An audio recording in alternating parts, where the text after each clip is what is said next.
I won't speak in Dutch. Are there any Hollanders, any Nederlanders? No. There used to be many at St. Gallen. And I've been to St. Gallen many years ago in the 70s and the 80s and the 90s. And I'm very glad, Miriam, very honored that you invited me. And I have a long story.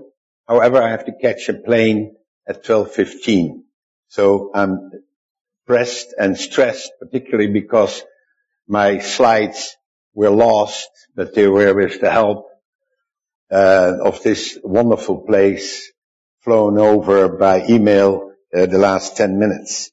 Now, I have a very mixed story of practical experience, and Harvard helped me. I'm an HBS MBA, and Cambridge University helped me, and you're almost a test case.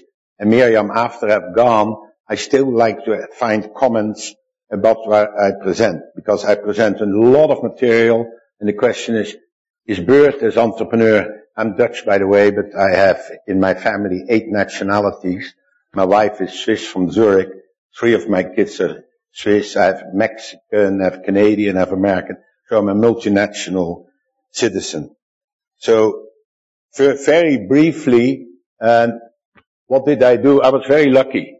That sounds funny that we were bombed out during the Second World War, that my dad didn't have money, and I got a scholarship for 1 year at the Jesuits in New York, and that scholarship became 4 years, and then the Jesuits know nothing about business, I thought, so I had to go to Harvard Business School, and I got a scholarship there.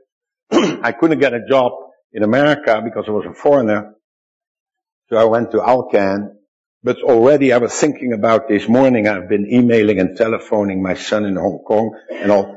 In the first year in New York, I had a 3-minute telephone call in 1 year. And as I had a lot of sisters and brothers, everybody was crying over the phone. But that was after 8 months in America. I wonder how many mobile phones you make in the day.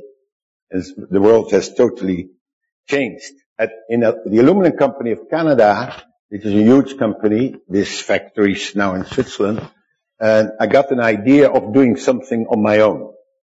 And when I tested the idea to make aluminum extrusions, there were none in Europe except owned by some big companies like Alu Sing and Alu Swiss, Factory Aluminiumwerken. I came up with the idea to do that. And I told another Dutch guy at Alcan in Montreal, I said, Fritz, I'm leaving the company. I want to start an aluminum extrusion outfit. He had exactly the same idea, because windows made out of aluminum did not exist yet in Europe. So anyway, I started, and I could not start. I didn't have enough money, and I had to do something else. And no one had an automatic washing machine in Europe. I introduced the first automatic washing machine, and I called the company Wasseret. And for the first 3 months, nobody came in the store because people would not believe that you can wash clothes in 35 minutes. So I hired Miss Holland with her girlfriends, and she kept washing in light clothes time and time again. Then the Dutch wanted bleach. Well, I have powdered bleach, but you can't smell it. So I bought a lot of bottles of bleach, and the whole store smelled after bleach. It must be a good wash. Well, I got an article in the newspaper on Wednesday saying about this great invention in America. I placed an ad on Saturday, if you want to own your own store, come to Bert. I sold out of that ad, I got 150 reactions, I sold 80 stores.